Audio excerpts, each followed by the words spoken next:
Well, Ted Cruz sits down and gives us some shocking news. I'm Doug in Exile.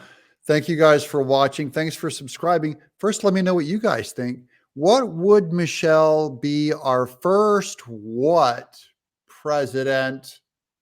Here's Ted Cruz. If it's just the kingmakers saying, nope, we pick you, whoever doesn't get picked, everyone else is pissed. So here's the scenario that I think is perhaps most likely and most dangerous. If the kingmakers, the Democrat Party, pick Gavin Newsom, everyone else gets mad. Cory Booker, everyone's mad. If they come in and they pick Kamala Harris, they'll say, why her when she's so terrible? There's a whole lot of candidates that are going to anger all of the Democrats. For instance, we saw Sunny Hostin say it better be Kamala Harris. Well, there is a more prominent Black woman than Kamala Harris, and that's Michelle Obama. So this is one pick that the Democrats won't get in trouble for going over all the other heads and picking being a kingmaker. In August of 2024, the Democrat kingmakers jettison Joe Biden and parachute in Michelle Obama. Okay, I know you guys are freaking out at this. I personally am predicting Gavin Newsom as the pick, but him being a white and the mark of the beast of Revelation is a bit of a problem. Michelle doesn't have that same look and influence among people. She's considered much more natural to be picked. Okay, why August of 2024 over why a year from now? Well, because then it's too late. Biden can do all of his sleepwalking stuff. All of the Trump indictments can work their way out, and they come in with a clean slate. We got someone new. It's Michelle Obama. And the way Democrat delegates work, they can basically just do a kingmaker. They can just pick her and fly her in as the candidate. And I want you to pause and reflect on that. Oh, I'm pausing and I'm reflecting as we said, and so is everybody else listening right now. I view this as a very serious danger. I'm smiling right now because it terrifies me, and I also could totally see this happening. As much as everyone's afraid of it, they also say, well, of course it makes perfect sense. The one thing that doesn't make sense of it, by the way, is that Michelle has never even given the tiniest whiff of wanting to be president. And I believe this about her.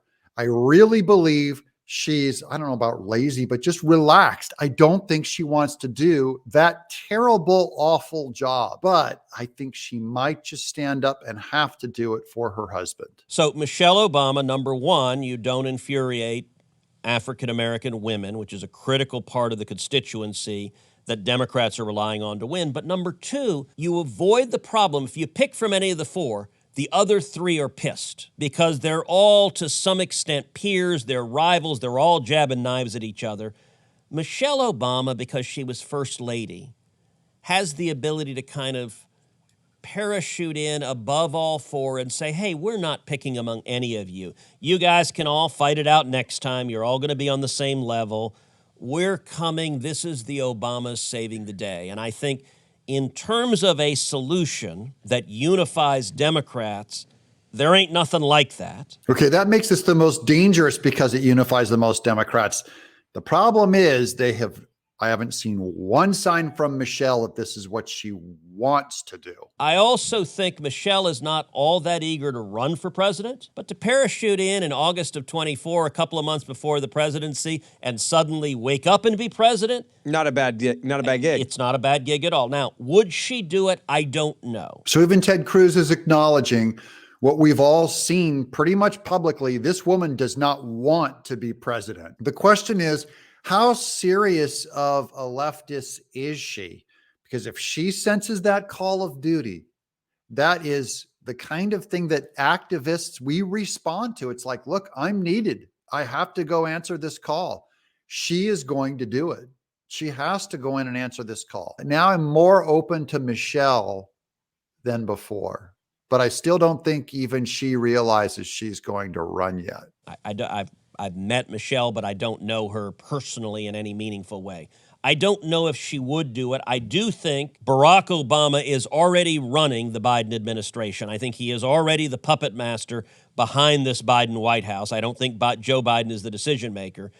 And so when I see the media turning on Joe Biden right now, I think the odds of Michelle Obama parachuting in August of 2024 have risen dramatically, and that ought to scare the hell out of anyone who is unhappy about the direction this country is going and doesn't want us to go even crazier in an even worse direction. So one thing that I do agree with this thing being a disaster is it takes away all of the Republicans' arrows against Biden. She's not too old. She has not destroyed the economy because it's been Biden, the face, Biden doing it, even though Obama's behind the scenes. Biden's the face that's doing it all. So suddenly all your weapons, you guys thought it'd be easy. You thought you'd walk this city going like 81 million votes. Biden, I don't see any arenas filling for Biden. All that gets taken away. What are you going to do if they don't run Biden? I don't think they're running Biden.